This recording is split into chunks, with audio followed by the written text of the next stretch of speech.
कितने दिन से श्रीमद् भागवत पुराण की यानी सब पूरे हिंदुस्तान में सुनाई जा रही, एक भी व्यक्ति का सुधार नहीं हुआ। एक को शाकाहारी आप नहीं बना पाए, सदाचारी ब्रह्मचारी नहीं बना पाए, फिर तुम्हारे सुनाने का कोई मतलब नहीं है, क्योंकि अधिकार ये सुखदेव मुनि का। तुम सुखदेव मुनि नहीं हो, नकली सुखदेव मुनि बनकर इस चर्चा का व्याख्यान मत करो, नहीं आपको सजा मिलेगी।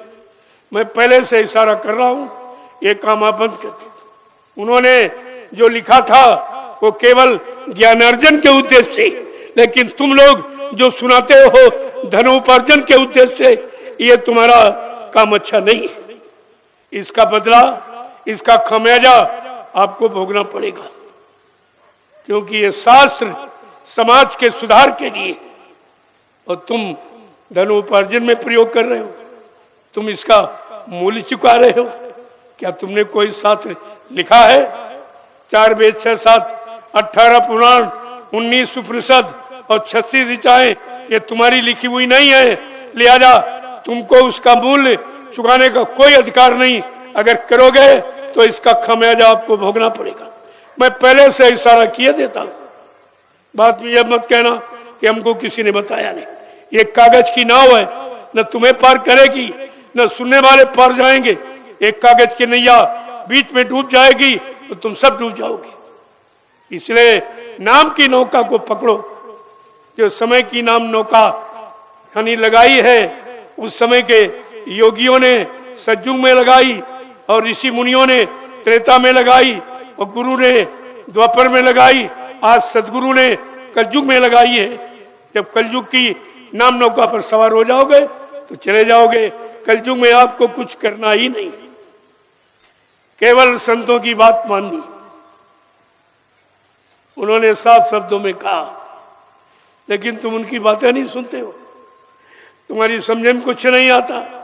इतना कूड़ा कचरा भरे बैठे हो कि अच्छी चीज तुम्हारे अंदर रुकती ही नहीं, जिसमें कोई खर्चा नहीं। इस चर्चा का कोई खर्चा आपको नहीं देना, और सारे हिंदुस्तान में मुफ्त हो रही। मैं पूरे हिंदुस्तान में घूम घूम कर केवल मुफ्त में सुनाता हूं, बताता हूं, और उसका काम करने लाभ पाने का वादा करता हूं, क्योंकि मैंने किया है तब बता रहा हूं। मैं पढ़ करके किसी को सुन के नहीं बताता हूं, मैं करके बता रहा हूं। ऐसे नहीं कि किस करनी का क्या लाभ मिलेगा, और कथनी का और बकनी का और सुनने का कोई लाभ नहीं, इसका कोई लाभ आपको नहीं मिला। और मिला हो किसी को तो बता दे, आज तक जो मिलना चाहिए वो नहीं मिला। परीक्षित जी को संतुष्टि मिलेगी, शांति हो गई, और मतलब तक्षक का काटा वो चिंता समाप्त हो गई। क्या ये लाभ किसी भी श्रीमद् भागवत पुराण सुनने वालों को मिला है? और सुनाने वाले सुखदेव मुनि थे, वो जंगल में चले गए। देने वाला परीक्षित राजा था, वो मर गया, तो ये लेन देन कहाँ हुआ था? ये लेन देन किसने किया? अरे इस पर भी तो विचार करो। तुम ये क्या कर रहे हो? क्या समाज को, अपने आप को धोखा दे रहे हो, और सच्चाई अच्छाई से वंचित रह रहे हो। तुम्हारा भी मानव जीवन ये व्यर्थ में चला जाएगा। ये बांचने में समय नष्ट कर रहे, ये आचने बाचने में काम कुछ नहीं होगा, कोई भी काम आपका नहीं होगा। सारा जीवन व्यर्थ में आप खो रहे हो। इसलिए कुछ करो, कर्म करने का तुमको अधिकार मिला है। ये सुनाना कर्म नहीं है, क्योंकि तुम उस कर्म करने के लायक नहीं हो। वो सुखदेव मुनि का अधिकार सुनाने का था, जो भी त्रागी महात्मा थे, और सुनने का अधिकार राजा परीक्षित को था। ना कोई सुनने वाला राजा परीक्षित है, ना किसी के तक्षक काटा है। ये तक्षक की दवा और तक्षक का ये समाधान था, वो तो इस समय किसी को है नहीं। समाज में किसको तक्षक काटा? और सारी समाज में ये व्याख्यान कर रहे हो, क्यों अपना समय खराब कर रहे हो और लोगों का खराब कर रहे हो? न तुमको कुछ मिलेगा, न सुनने वालों को कुछ मिलेगा। आप अपना समय व्यर्थ खराब कर रहे हो। इसलिए हमारी तो प्रार्थना, मैं प्रार्थना ही कर सकता हूं। मेरी ये प्रार्थना है, गई सो गई और रही वो संभालो, न ये भी जाने वाली। किसी का 50 60 70 वर्ष निकल गए। कलयुग में समय ही कितना, अब तो विचार करो कि कितना निकल गया और कितना रह गया। और अभी आपने शुरुआत नहीं, तुमने कलयुग का कर्म नहीं शुरुआत किया और अन्य युगों का कर्म बता रहे हो और करवा रहे हो, उससे लाभ तुम नहीं दे पा रहे हो। लाभ दे देते तो ठीक, चलो भाई ठीक आप कराते, वो लाभ तुम्हारे हाथ में नहीं, तुम्हें देने का अधिकार नहीं है, क्योंकि हरि नाम योगियों का अधिकार है, उन्होंने जगाया था। ये सीताराम राम नाम ये ऋषि मुनियों का अधिकार, तुम ऋषि मुनि हो नहीं, लिहाजा इस नाम को भी बताने देने का तुम्हें कोई अधिकार नहीं है। ये सब क्या है? कृष्ण नाम ये गुरु का अधिकार है, तुम गुरु हो नहीं, सदगुरु हो नहीं, तुम भक्त हो नहीं, तुम केवल वाचक ज्ञानी हो। वाचक ज्ञानी केवल पढ़ने वाले करने वाले नहीं हो, करके तुमने आज तो कुछ नहीं लिखा। मैंने इसीलिए पूछा, भाई श्रीमान जी आप ये बताइए, आप पढ़े लिखे हैं कि लिखे पढ़े हैं? यही नहीं जानते तुम पढ़े लिखे हो कि लिखे पढ़े हो। जो लिखा है ऋषि मुनि ने वो तुमने पढ़ के रट लिया, वो सुना रहे हो। तुमने कोई सुनकर लिखा, कोई अपना अनुभव समाज को दिया है, समाज को लाभ पाने वाला कोई अनुभव तुम्हारा है, ये तो व्यर्थ के काम हो गए। आपको क्या मिला इससे? तो मैं तो प्रार्थना करता हूं, सारे देश में जा जाके प्रार्थना किया, लोगों को बताया है, अब भी जागो, यतन कुछ कर लो, 84 का फेर बचा लो। ये मानव जीवन ये व्यर्थ में जा रहा, व्यर्था गमा रहे श्वासों की पूंजी, ये दोबारा आपको मिलेगा नहीं। साफ शब्दों में कहा कि शरीर का मतलब क्या है, ये शरीर परमात्मा ने क्यों दिया आपको? क्या कभी आपने विचार किया? यही तन का फल विषय ना भाई, और स्वर्ग हो स्वल्प अंत दुखदाई। इस शरीर का फल विषय भोग नहीं है और तुम इसी में गवा रहे हो, विषय भोगों में। तुम पहले ही बात, पहली शिक्षा नहीं मान रहे हो। यही तन का फल विषय न भाई, स्वर्ग और स्वल्प अंत दुखदाई। अगर स्वर्ग पहुंच गए पुण्य कर्मों के द्वारा, और लिखा पुण्य छीणे मृत्युलोक के, और जैसे पुण्य छीन हुआ फिर आपको मृत्युलोक में ढकेल दिया जाएगा। फिर कर्म करो, फिर आओ, फिर कर्म को, वो भी आवागमन है। और लोग भी आवागमन से रहित नहीं है, चाहे ब्रह्मा का ब्रह्मलोक हो, चाहे विष्णु का विष्णुलोक हो, चाहे शिव जी का शिवलोक हो, चाहे राम का साकेत लोक हो, चाहे कृष्ण का गोलोक हो, चाहे देवी देवताओं का देवलोक हो, ये भी आवागमन है।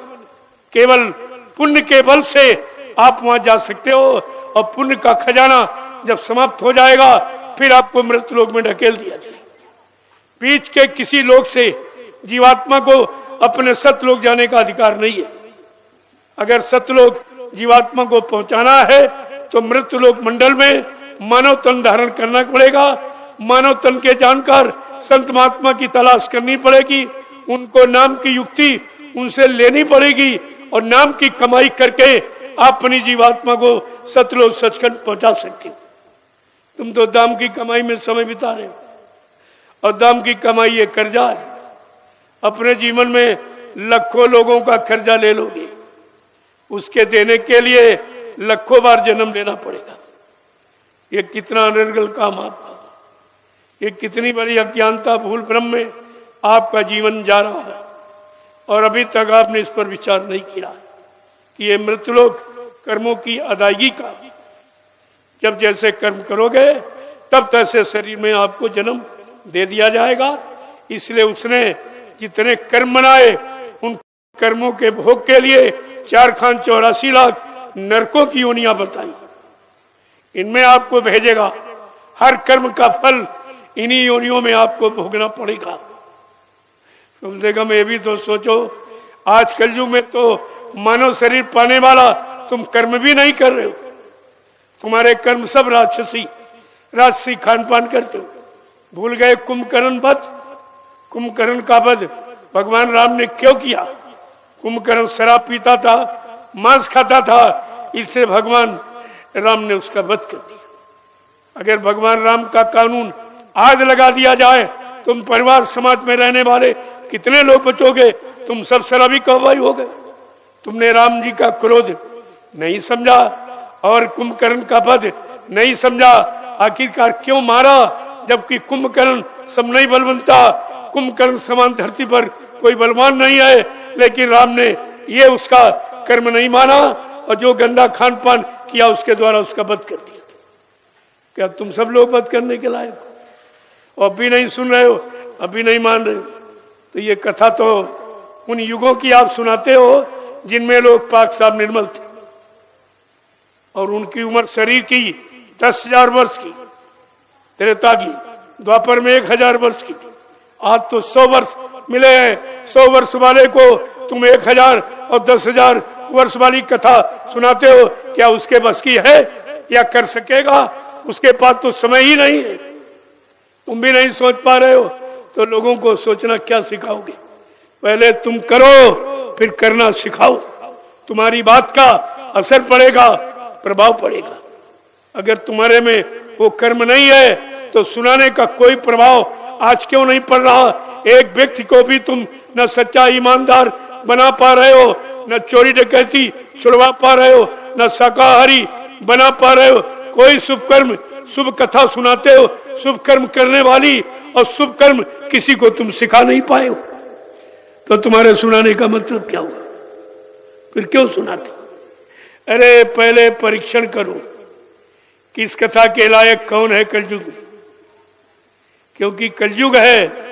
सतयुग त्रेता द्वापर की कथा सुनने की इनमें शक्ति सामर्थ्य नहीं है, इनमें निर्मलता, पवित्रता, चरित्रता, विनम्रता ये कुछ नहीं है। न तुम्हारे में है न इनमें है, तो दोनों तुम बेकार हो। तुम तो दोनों उसी प्रकार हो, अंधा गुरु और बहरा चेला, और होए नरक में ठेलीम ठेला। बताने वाला सुनाने वाला गुरु बन गया, वो भी अंधा है। उसकी जीवात्मा की दिव्य आंख खुली नहीं, उसने परमात्मा का दर्शन किया नहीं, उसने ब्रह्मवाणी, आकाशवाणी, ईश्वरवाणी, अनैतवाणी उसने सुनी नहीं, क्योंकि जीवात्मा का दिव्य कान खुला नहीं। जब तुमने खुद नहीं सुनी है वेदवाणी क्या है, अनैतवाणी क्या है, ईश्वरवाणी क्या, तो तुम दूसरों को क्या सुनाओगे? खुद जागे नहीं हो तो सोने वाला कभी नहीं जगा सकता, जागने वाला ही जगाएगा। जो बहरा है, जिसने सुना नहीं वो कभी नहीं सुनाएगा, और जिसने सुना है वही सुनाएगा। ये सब जानकारी आपको रखनी चाहिए।